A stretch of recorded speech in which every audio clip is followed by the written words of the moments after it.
short story, I'm adopted. And many years ago I went looking for my mother and I found her, and it was a real trippy experience.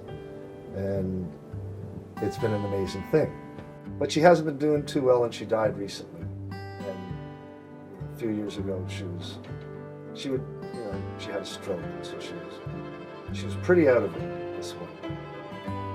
And her sister, Martha, myself, and my cousin Paul, we were sitting there, and Martha and my mother had a couple glasses of wine, and not too much, and my mother and my aunt, they're real Cape Breton mystics, and they believe in Jesus, but they're sort of devotees of the Holy Spirit.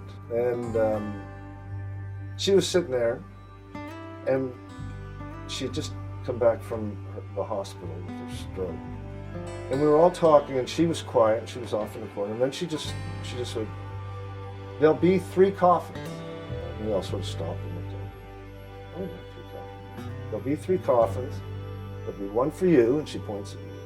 "There'll be one for Martha, and one for me herself. And they'll take us to the river. They'll put us gently in the stream.